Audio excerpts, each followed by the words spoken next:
Hello everyone, I am your host, Ahad Hussain, and welcome to Season 5 of Titan Alumni Talks, a weekly podcast where we talk to alumni about their experiences at Cal State Fullerton. For this week's episode, we have Gregory Washington, who is a litigation and trial attorney at Keker, Nest Peters. He graduated in 2012 with a bachelor's in political science and communication studies. Listen as we talk about his experiences in law, along with being a board member for the Alumni Association. You can catch these episodes live at 10 p.m. on Wednesdays at titanradio.org, or you can watch all past episodes on our YouTube channel at youtube.com/CSUF Alumni. You can also catch us on Spotify, Apple Podcasts, and Stitcher Radio. Thank you so much, Greg, for joining us on the podcast today. Happy to be here. So, as a bit of a background, you graduated from Cal State Fullerton in 2012 with a BA in political science and communication studies. So starting off there, where did that passion sort of start? I think it was something that I had early on. I was always interested in history and government classes throughout high school. So that's what kind of led me towards the political science route. And I know that my mom, she used to tell me that I should study political science because she thought I would be a lawyer, which is ultimately what ended up happening.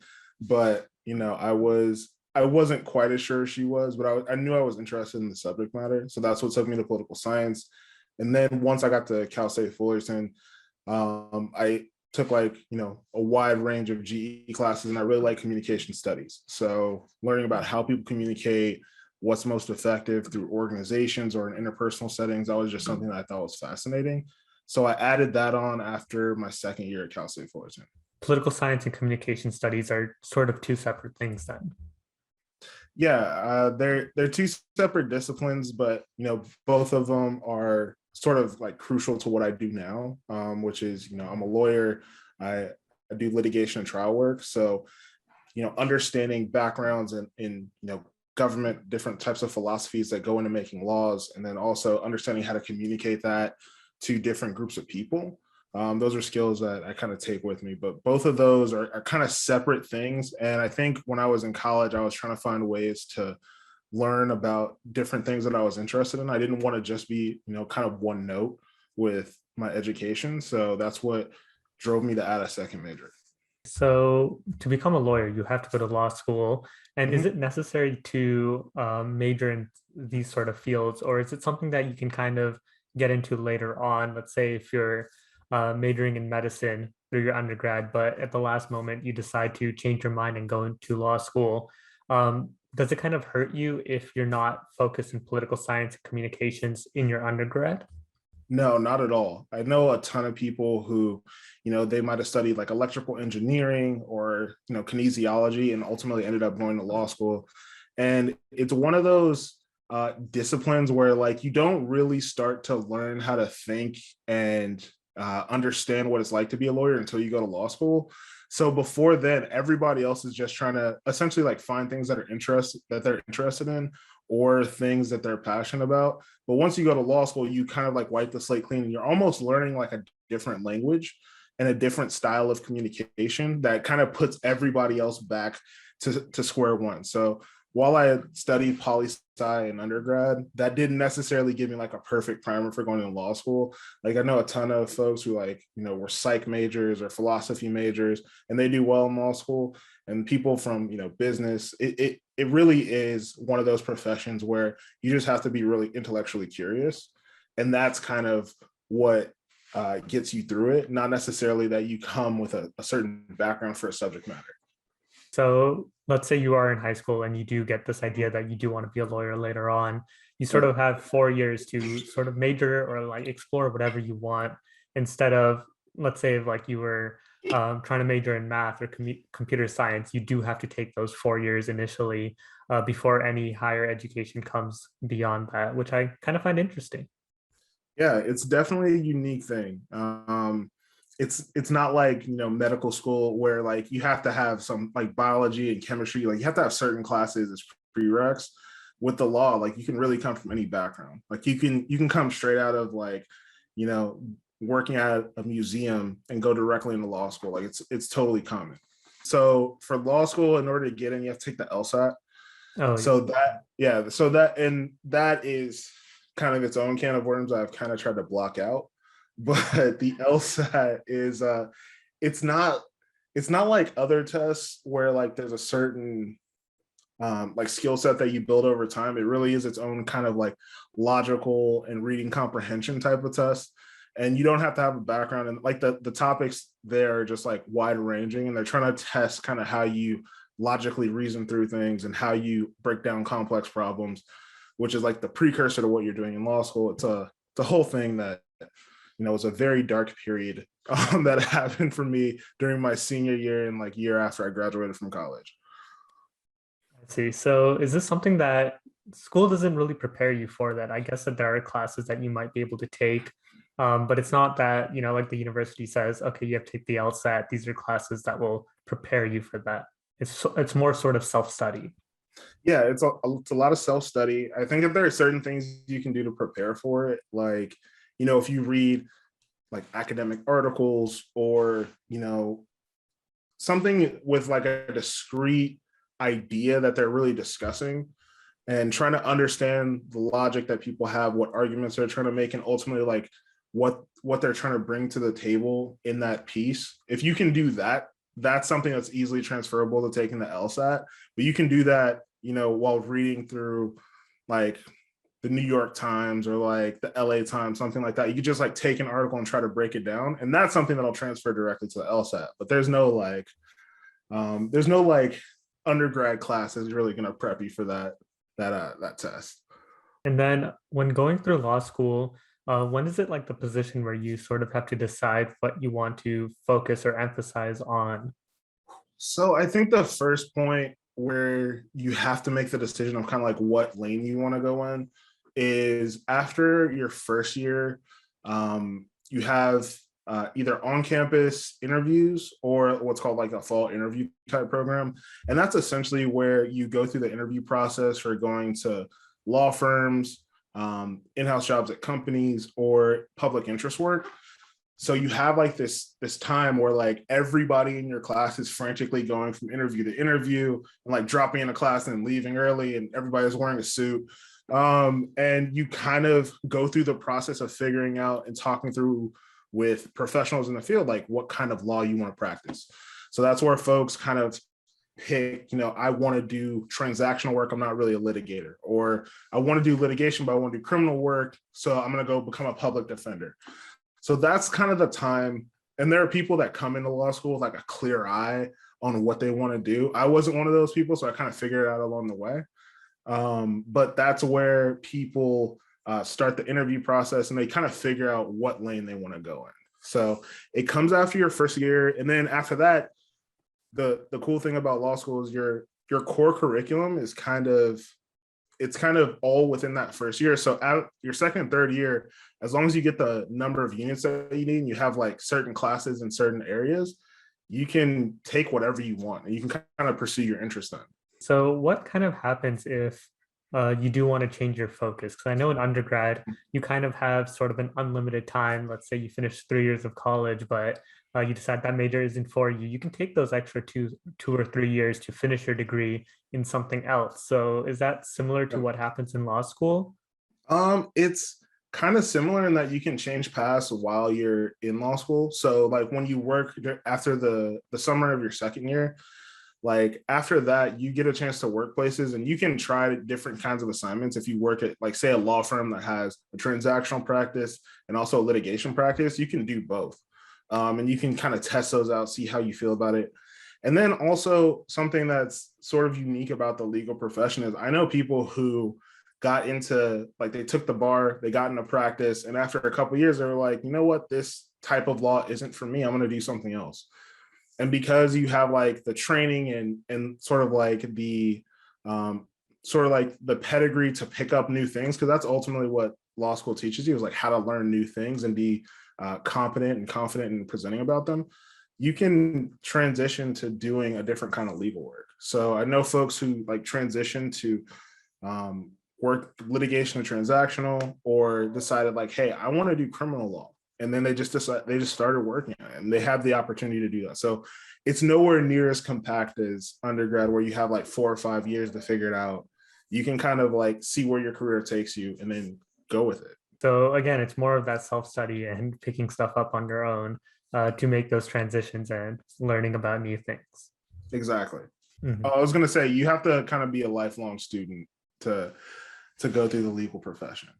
It seems like it with all the new laws that keep getting made, and it's like in the beginning there were only a certain amount of laws that were there, but as time goes on, it's only ever increasing and ever expanding. So it doesn't seem like it's going to get any easier for people in the next 100, 200 years learning or studying law. No, there's always going to be new laws. So going back to your undergrad time, Mhm. um, well, first of all, did you commute to campus or was it somewhere that you lived on campus or right next to campus? So I kind of had three stages of my CSUF experience. In the beginning, for the first 2 years, I commuted. So I grew up and I lived with my parents in Chino Hills, which is about like 20 minutes from campus. So I commuted during my first couple years. And then at that point, I got into the dorms. And this is well before they had like the new dorm construction. So there was probably like 1,800 beds or something like that on campus. And I got into one of the spots. So I stayed in the dorms for a semester. And then after that, like I moved in with some friends sort of close to campus. So I kind of had three different experiences with Cal State Fullerton. So I did it all. So I know Cal State Fullerton sort of has that reputation of being a commuter school, where students, Mhm. they rush onto campus, get their classes done, and then they head out. Sometimes I see people when I go to my morning classes, they're already heading home. I'm like, Yeah. but the school has so much to offer. So how was your experience with activities on club, and has it changed throughout your time when you were commuting or you were living on campus? Yeah, I think that, in the very beginning, I was sort of like the very stereotypical come to campus, go to class, and kind of leave person. And that was how I would say probably my first full year went. Um, and then I got really involved in new student programs, and I was an orientation leader. So that was kind of like my intro to all the things that the school has to offer, because like my job over the summer was kind of exposing everybody coming into like all these great things that you can do. So from that experience, I like got involved with like clubs within my major. I got involved with ASI. And then from there, like it kind of like once I got in and like I said, I met people, became friends with folks. That's when I became like super involved, and I would do a ton of different things while I was on campus. But in the beginning, like I was kind of apprehensive about it because I was commuting, I had a job, so I was doing that, and that was kind of like my primary focus. Was trying to make money, as all 18-year-olds have that is their primary focus, is like how do I get money? And eventually I found like, a close group of friends. I found things I was really interested and passionate about, and I just like got really involved on campus. With being a law student or focusing in law, there are a Mhm. lot of connections that it seems like you have to make. It's not something that you can sort of just do on your own. You kind of have to foster those relationships. Yeah, there's a lot of connections that you need to make, and I think that finding mentors is something that's hugely important. No one in my immediate family, at least, had gone to law school before, so I was kind of in uncharted waters. And I think that one of the things that helped me navigate the process is, whether it be like finding mentors who are people who are like, two L's or three L's, like 30-year law students who are ahead of me, and they can give me advice on how to approach things, or even with the professors that I had, creating relationships with them to help kind of understand what this whole world is and like how to navigate it. And I think those have been hugely important in terms of figuring out A, what kind of lawyer that I want to be, and B, figuring out how to do it once I figure that out. Because everybody in the law, really, like there are some similarities, but a lot of people choose their own paths and have very unique ways that they ended up places. So it's definitely like it's a profession where it's important to talk to people and to understand what was going through their head when they made decisions, and then also to meet a lot of folks who do a lot of different things, because you never know what's really going to like, like create that spark in you that really strikes your passion. So meeting people and talking to people is definitely crucial for that. So this sort of extends a little bit beyond Cal State Fullerton as well, as I noticed you did a ton of internships and sort of followed in those mentorship programs where, you do have to find out what it is that you are passionate about. It seems like for law, with all the reading that you have to do and all the work that you have to memorize and focus on, it's something that's really a passion, and it's not something that you kind of just pick up for any other reason. Yeah, you definitely have to like the practice of law. And like, I really didn't understand what it meant when people say like I practice the law until I got into it, because it really is something that you're never like fully formed at. You have to be continuously trying to improve and like tweak things that you do. And ultimately, like, you change how you present something for a different circumstance, or you really just have to kind of be comfortable being uncomfortable and doing new things. And it's a profession that's never, like, no two cases are the same. So that's one of the things that's really fascinating for me, is like figuring out how to take something that happened in a different circumstance and apply it to a new set of facts. That's something that's fascinating to me. And it always keeps things fresh, and it allows you to kind of expand your creativity in ways that you didn't think that you could. So is reading something that do you ever read for fun, or is it always just reading just new educational, new articles? I genuinely try to read for fun, but it's kind of hard when you read all day for work. Like, at the end of the day, I'm one of those people who's like, I'm gonna watch, Squid Games for the rest of the night. Like, that's kind of how I enjoy my leisure time. So I'm definitely, I want to read more just for fun, but it's kind of hard when you read all day for work. Mhm. One day, Do you one think day I'll that create more balance. do you think that there'll be like audiobooks for different like law cases eventually when like text to speech becomes a little better? That you can just like I, drive to work and you can just listen to like different cases. honestly, that would be amazing. I listen to podcasts all the time, so I'm already primed for like ingesting information through audio form. But if they ever got that, I feel like, I would be a rock star. I'd be able to read all the time. Because I've been trying to do that since my commute's about an hour long. So like Mhm. that's like the best time for me to read books because I can get 2 hours of reading, like sort of, you rewind or something like that. But Yeah, I can't imagine like spending 2 hours at home trying to read. yeah. Just And so long. that's time that you're gonna be using to drive anyway. You might as well get something out of it. Like, Yeah, exactly. that's a good move. Yeah. I mean, if they do make audiobooks for different law cases, who knows? I might end up going to law school. Hey, I'll if you just use that ever time want to go to dedicated. law school, just let me know. I'll give you my blueprint. Sounds good. So tell me a little bit about the work that you do now, since you are a litigation and trial attorney. Mhm. So I work at a litigation boutique called Keker, Nest Peters. It's in San Francisco, and we do a lot of different litigation and trial work. So we do cases, we do, just by proximity from being in San Francisco, we do a lot of cases for like tech clients. So, your Googles, your Facebooks, places like that. And we do a lot of different work for them. So a lot of it's like patent work, trade secrets work, commercial disputes that may be between one company and another. So that's a lot of like the private sector work that we do. We also take on cases on the pro bono side, representing a lot of folks who are incarcerated, and also in immigration cases. So those are a number of cases that I've been able to work on as well. So I've done a lot of tech work, and then also a lot of pro bono work doing like immigration and prisoner rights stuff. So I've done a little bit of everything, and that's kind of how I like it. To kind of go back to the law school topic that we were talking about earlier, is like I really like a lot of different things, and I find that being able to have varied casework helps me enjoy my job, and it helps me do it, because like there's a lot of times where it's long hours or stuff that's like really complicated, but the fact that it's all different and new each time, from like it ranges from case to case, I find that to be fascinating.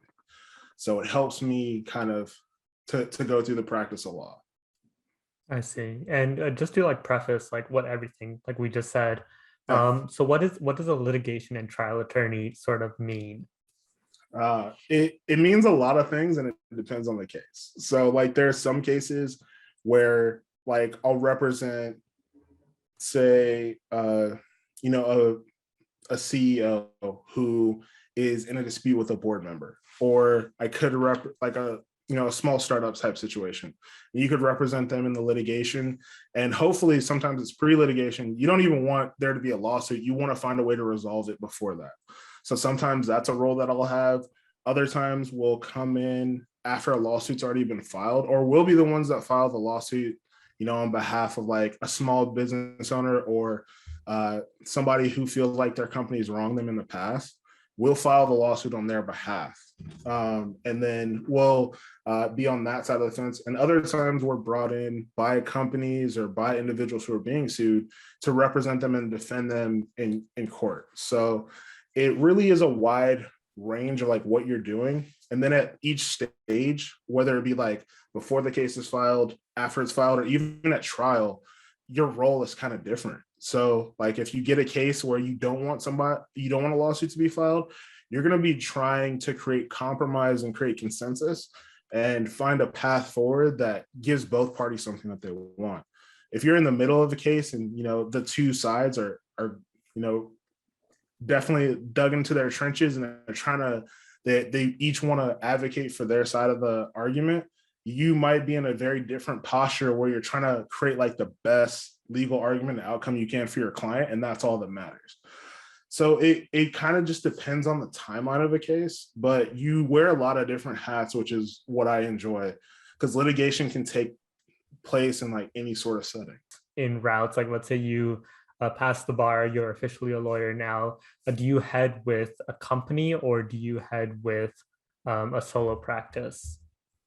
Yeah, so you can do it, a lot of different ways.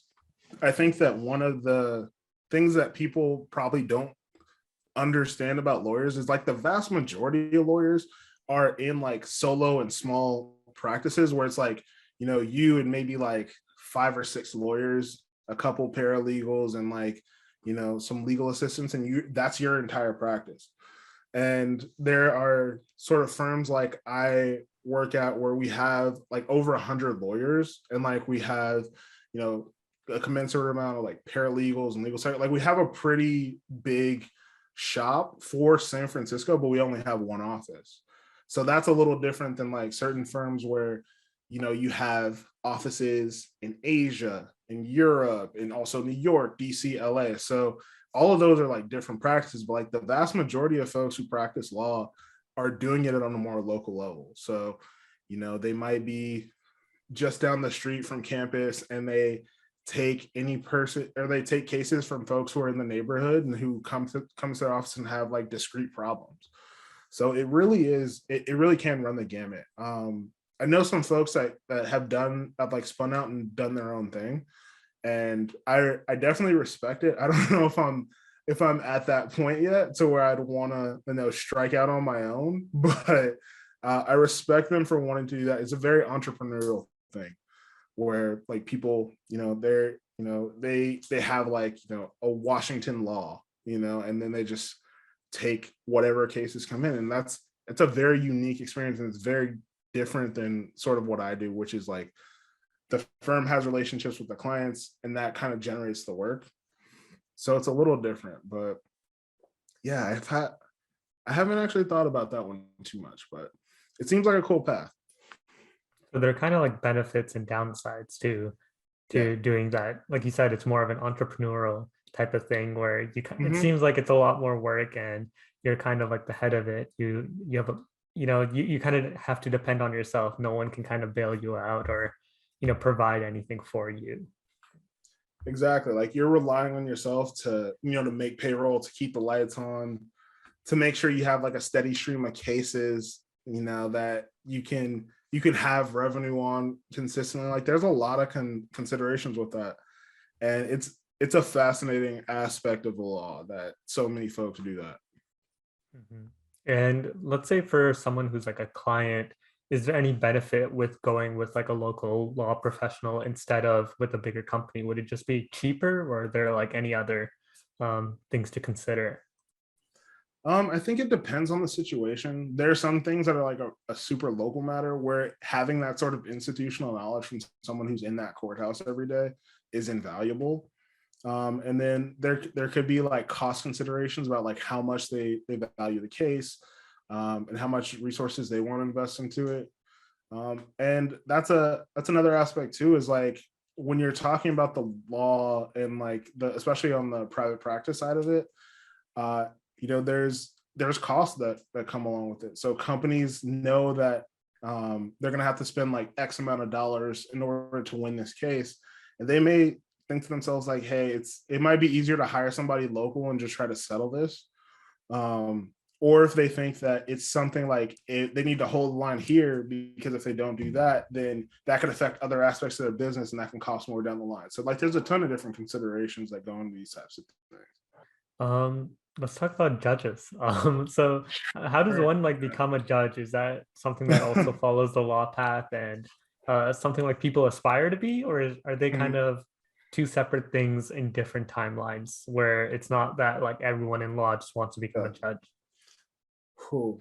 So I've worked for two different judges, and they both like came to that point in very different ways. It seems like, so I think that not it's definitely true that like there's a not everybody who practices law wants to become a judge. I think that the vast majority of us like don't want to go down that path. But for those that do, I think that the first step is always to be like very good at what kind of law you practice, and you want to get a good reputation.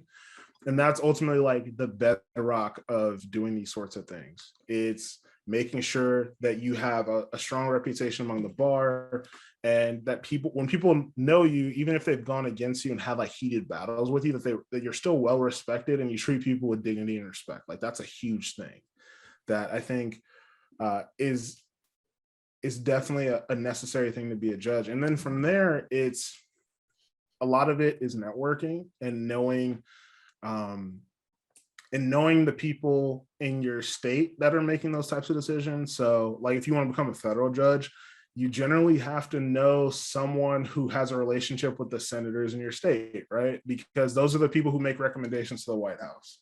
So that's a lot of it is relationships. A lot of it is having a positive reputation throughout the bar. And I think, once you get to a certain point, like professionally, you can decide that you want to be a judge. And it doesn't necessarily have to be federal, like it could be state too. And those folks, like it's the same similar concept, but with the governor. So like if you wanted to become a state judge right now, the best avenue to do that is to, apply for the appointments process, but also to hopefully have people who are in the orbit of Governor Newsom that can put in a good word for you.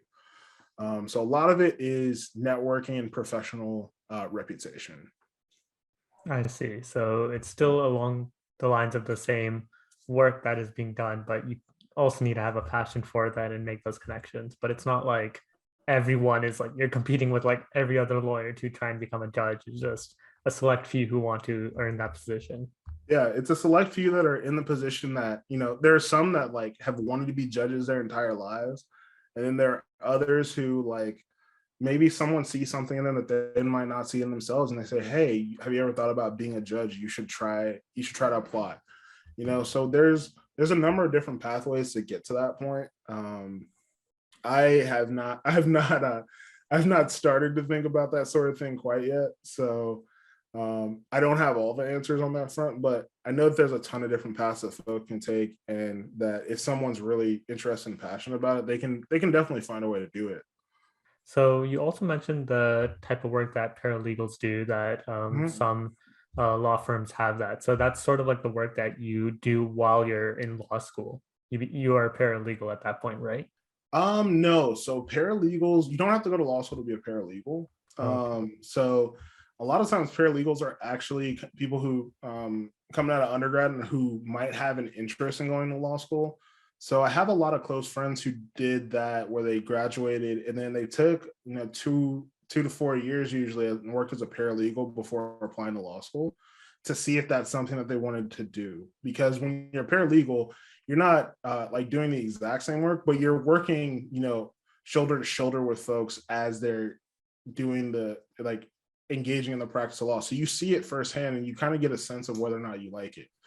So being a paralegal is a great way to see if you want to be a lawyer. And I know folks that have done that, and it's, they've decided one way or another whether or not they wanted to pursue that career path. So that's an interesting way of kind of getting your foot in the door. I don't think that you have to by any means. Like, you can come from any background, like I talked about earlier. But yeah, being a paralegal is, from what I can tell, it's a pretty fun job that gives you a window into whether or not you want to be a practicing attorney long term. I know I work with a lot of paralegals who have been doing it for 10, 15 years, and they're cool with just doing that because they like that job and they like that work. So you might find that you don't want to be the person like standing up in court, but you want to be the person that's like prepping and getting everything ready for that. Okay, I see. So it is also a paid type of job. So it's not like something that, it's sort of limiting, because I know a lot of internships that are unpaid are sort of like not necessarily against, but they kind of hurt disenfranchised people who are not able to take those unpaid internships because they need a job or they need an income to come in. So I guess that's kind of nice about being a paralegal. You can get paid to try out. It's like a paid trial of a program, which is kind of neat. Yeah, it's kind of like it's almost like an apprenticeship program, depending on how you want to look at it. And you can take that opportunity, you can kind of run with it, and like, and people look really highly on that paralegal experience, both applying to and then coming out of law school, because you kind of have a better sense of what you're getting into than most of the people that are in the profession. So it's, again, something that's optional, but a good fit if to try something out or to like sort of boost your resume going into law school. Yeah, that's 100% true.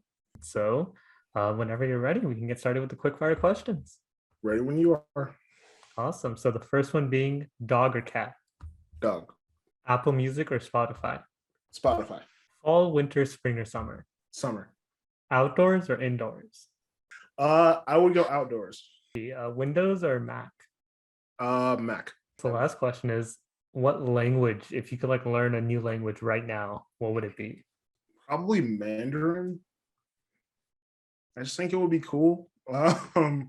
And I haven't gotten a chance to go yet, but I really want to go to China. Like, I want to go to like Shanghai, Beijing, and like I want to see the Great Wall. Like, there's a lot of things in China that I want to see, and I feel like, knowing Mandarin, even though there's multiple language spoken in there, I feel like it would just be cool, like, to kind of throw out some Mandarin on that trip. So some work you did prior to starting at the law firm, you did a couple fellowship programs. So, and that was in between you graduating from Berkeley with your JD and then starting at Keker, Van Nest, and Peters. So what did those fellowship programs sort of do in that transition period? Yeah, so I had kind of two, I guess, fellowship kind of periods, right? So after I graduated from undergrad, I did the Capital Fellows program in Sacramento. So I was an executive fellow, and that was a time where I kind of got a sense. I used that period when I was working in Sacramento to figure out if I actually wanted to go to law school. So I did the fellowship. I worked in the Department of Finance for the state on healthcare reform. So that was sort of like my initial fellowship experience. And that gave me the opportunity to see if I was more interested in like working in government or if I wanted to practice law. And ultimately I made the decision to go to law school. And after I graduated from law school, I worked at a law firm in LA for a period of time. And then I did 2 clerkships, which is like it's different than a fellowship, but it's like in a similar vein. And in those jobs, I worked for 2 different federal judges, and I got a chance to see sort of like what goes into their decision-making process and get experience with a lot of different kinds of law that would come through federal courts. So I kind of took that as an experience to figure out what kind of lawyer I wanted to be, and also like how I wanted to practice and like what I wanted to do. So I think that fellowships, especially, right after you finish sort of an academic program, are great because it gives you a chance to test things out and really understand what it is you're interested in. And I guess the most recent fellowship I did, which is, sort of completely different than the first two, is about like personal leadership and growth development, and then ultimately like personal branding. So that one was a fellowship that I did sort of like, for me personally, it wasn't really tied to anything professionally. It was just like me trying to figure out how to better both express myself and also be more effective in creating my own personal brand, which is something that I think is important as you navigate any career, especially now with how everybody can kind of be their own personal brand and get jobs based off of that. I think it's hugely important to be able to know how to communicate that to outside people and communicate your values. So that's kind of the last fellowship program I did. And each one was like different in that some were full-time jobs and experiences, which were kind of rotational. Other ones were like full-time jobs where I'm staffed with like the judges that I work for. I was staffed with them for a year and I worked with them directly. And then like my other fellowship was like something I did, every month on a weekend. So all different experiences and all have helped me grow.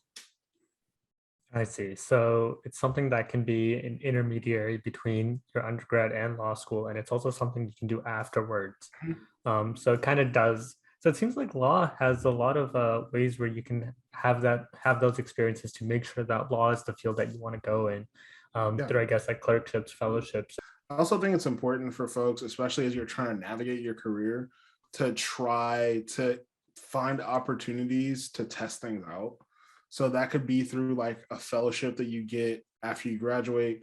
It could be through like internships and stuff during undergrad, but you definitely want to get a sense of whether or not the picture that you have in your mind matches the everyday of what that job is. And if it doesn't, and it's ultimately something you don't like, it's better to know that early on and to try things out.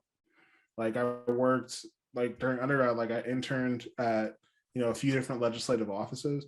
And I realized that that wasn't necessarily for me because like, legislative bodies have like a different pace and tenor than something that I would have enjoyed. But I interned also at an executive office and I really liked it because, you're there trying to figure out how to make things happen and where the decisions are getting made. So totally different experiences, but you kind of only get that through trial and error. So we talked a little bit about, like, during the break, the name of the law firm that you do work at and the idea of becoming a partner. So what kind of work goes into a partner versus, not to say just like a regular attorney, but someone else working at the company?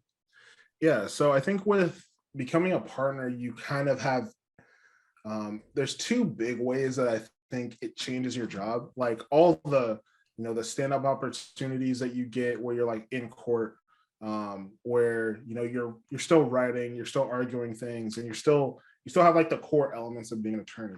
But it changes in that you now have a leadership role within the firm. So you're managing things, you're making sure that, bills can be paid, you're doing like general oversight and like development of the people who are below you. So you have that sort of thing that's added to your plate. You also have a business development component of it too. So I know that we talked about earlier, like people being solo practitioners, but when you're a partner, you're not necessarily a solo practitioner, but you do have to bring in business to the firm.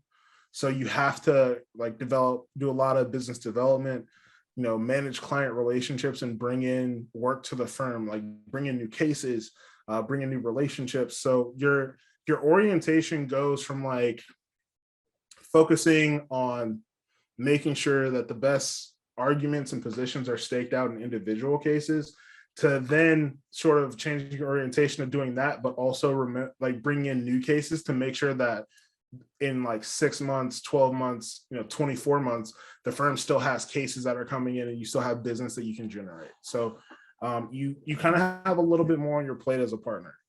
So it seems like it's kind of the role of being a president, but also being a lawyer as well, you're sort of holding two different walking sticks. I don't know. I'm trying to make up an expression for it, but Yeah. you're doing two things at once. Yeah, you're mixing up the expressions, but I think the idea is right. Where it's like you have to do more than like what I do on a normal basis. Like you have to not only do that, but you have to like figure out how the firm is going to continue to run into the future, which is a very different.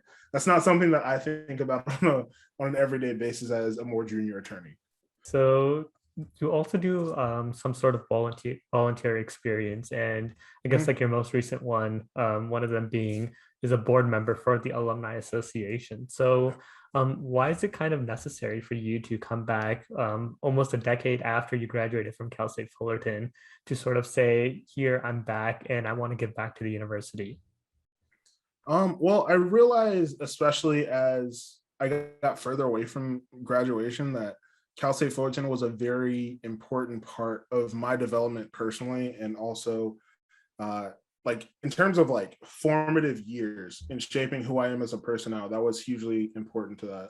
So I think that what I wanted to do in coming back and like serving on the alumni board was I wanted to try to give those sorts of opportunities and mentorship experiences that I didn't necessarily have to the students that are at Cal State Fullerton now. Because like when I was going to the school, I remember like the first lawyer that I had a multiple conversations in a relationship with was through Cal State Fullerton. It was through one of my classes.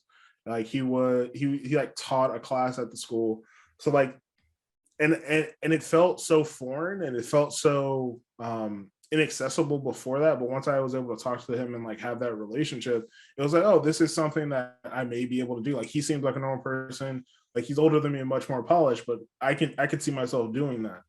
And I think I wanted to try to create opportunities for folks to see that you can pursue professional careers and you can do these sort of niche things that you maybe didn't have exposure to, or you don't have somebody in your family that's done it. And I wanted to kind of come back and show folks that they could do that. And ultimately I really wanted to kind of ingrain myself back into the campus. Once I graduated, I'd only been back to campus a handful of times after I graduated, and I felt like I kind of lost a connection to something that had been so important to me, and I wanted to reconnect as much as I could. I see. So it's sort of important for students right now and alumni to understand that the campus is something that sort of sticks with you well Yeah, beyond graduation. And it's something that we should give back, not just for the campus itself, but also for future students who are trying to follow in our footsteps and trying to go down the same path as we were and follow our unique experiences. yeah, 100%. I think that mentorship, as someone who now has some experiences where I can offer advice, like that's something that's huge. And I think that we talked about this a lot with the legal profession. It a lot of it is like networking and being able to meet the right people at the right time. And if I can make myself accessible in a way to where I can be the right person at the right time that someone needs, I think that all the hours I would spend volunteering would be well worth it. This kind of leads into a website that we do have for Cal State Fullerton students and alum. It's called Titan Pro Network, and it's a very simple thing to sign up for, which can be done through your LinkedIn account. And so what it does is it allows students and alumni to connect very personally, as it is just for Cal State Fullerton students and alum. Where it is similar to LinkedIn in the sense that you can reach out, find out about their experiences, ask them to review your resume, or for those mentorship experiences, as you mentioned before, or just shadowing, just any questions that you do have about, what to do after you graduate or what you should be doing, in your later years, or if you can't find a major to major in, you can ask those people how they found their major and how they found what spoke to them. So that's what I really like about the Titan Pro Network is it kind of touches on everything we talked about, where you do get to give back to the students and the alum, and you can also find out where your passions lie and what you can do with your studies and your education. So to any students listening or alum, Titan Pro Network is an easy way to make sure that you are connected to the university and you do have those experiences needed to find a career that you love.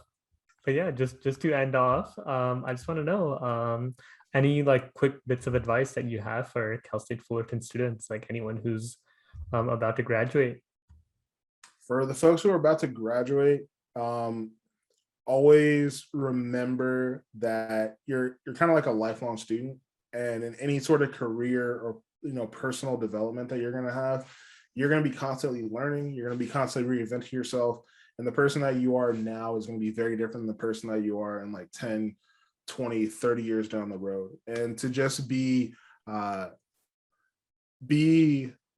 kind to yourself, and that knowing that you're not always going to be on this straightforward ascent up the professional or career ladder. Sometimes you're going to have setbacks. Sometimes you're going to find out that a career may not be for you, and that's okay. And to realize that those setbacks are just an opportunity for you to try something new and to find something that's right for you. So always be kind to yourself in that process. There's no roadmap for what your life is supposed to be. You create it. So allow yourself to create that. And sometimes that means making mistakes, and just don't be afraid of those, and embrace those opportunities as ways for you to grow. And then do you have any specific bits of advice for students who are trying to get into the law field? For students that are trying to get into the law field, I would say try out, any sort of class or club that you find that's connected with the legal field. I know one of the things that I did when I was an undergrad is I did moot court, and that kind of gave me a window into what this whole legal career would be like. And it was a great opportunity for me to kind of test it out personally, to see like if I had the skills or like the makeup to do this sort of thing. And it's finding things like that. It may not be moot court, but it could be like taking a class about communication in the law, or taking like a business law class, or joining out like a pre-law society or something like that. There's a million different ways for you to kind of figure out if this is something that could be for you, and the only way to know is to try them out. Those are perfect bits of advice, and I'm hoping students follow it and they learn a lot from it. So with that being said, thank you so much, Greg, for joining us on the podcast today. Yeah, glad to be here. Thank you so much for inviting me. And if there are any listeners that want some advice, or want my perspective on things and are interested in practicing law, feel free to look me up, and I'd be more than happy to help out a fellow Titan.